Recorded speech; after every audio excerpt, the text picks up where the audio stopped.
Softness पाहिजे, richness पाहिजे, पण पैठणीची बॉर्डर म्हणजे कॉमन बॉर्डर नको. आता लग्न सरायचे दिवस आहेत, काहीतरी वेगळा पॅटर्न पाहिजे. तशी आपण आणलेले आहे सॉफ्ट सिल्कमध्ये पूर्ण प्युअरसारखा लुक येईल साड्यांचा. फॅब्रिकमध्ये हे बघा एकदम चापून चोपून बसतील अशा ह्या साड्या आहेत आणि एकदम हाईटला पण ह्या साड्या राहतील. त्याच्यातला पदर पण एकदम रिच येईल आणि हे कॉम्बिनेशन पण लक्षात घ्या, एकदम रेअर भेटणार काठपदरमध्ये असं इंग्लिश कलरमध्ये हे कॉम्बिनेशन आहे आणि सॉफ्ट सिल्कमध्येच आपण आणलेले आहे.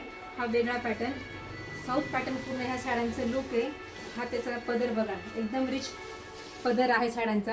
छान असे टसस बघा आणि ही बॉर्डर पण एकदम सॉफ्ट फॅब्रिक आहे साडीचं. आणि ही मुनियाला कशी डिझाईन असती तशी ह्या साड्याला पूर्ण मुनियाची ही डिझाईन येईल.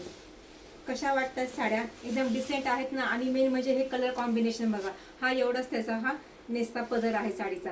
बॉर्डर पण एकदम युनिक आहे आणि त्यातला हा कॉन्ट्रास्ट असा हा ब्लाउज पीस. वाव, एकदम छान कॉम्बिनेशन आहे. जांभळ्या कलरला हे ग्रीन कलरचं कॉम्बिनेशन कसं वाटते कॉम्बिनेशन. आणि छान अशी त्याला ही बॉर्डर, ह्याला पण कॉन्ट्रास्ट ग्रीन कलरचं ब्लाऊज येईल. वाव, काय कलर आहे. एकदम ओनियन पिंक मध्ये पीच पिंक पण तुम्ही ह्याला म्हणू शकतात. असे हे रेअर कॉम्बिनेशन आहेत ह्या साड्यांचे. त्याला पण एकदम बॉटल ग्रीन कलरचं हे कॉन्ट्रास्ट ब्लाऊज पीस येईल आणि कॉन्ट्रास्ट हा पदर येईल. आणि मी वेअर केलेल्या साडीमधला हा आहे जांभळा कलर. त्याला पण ही ग्रीन कलरची मोरपंखी कलरची ही कॉन्ट्रास्ट पदर आणि कॉन्ट्रास्ट ब्लाऊज पीस येईल. ह्या एकदम प्रीमियम क्वालिटी म्हणतात ना, तशा ह्या साड्यांची क्वालिटी आहे. ह्या साड्या कशा वाटतात नक्की मला कमेंट करा आणि आपल्या चॅनलला लाईक करा, फॉलो करा आणि सबस्क्राईब करा. थँक्यू.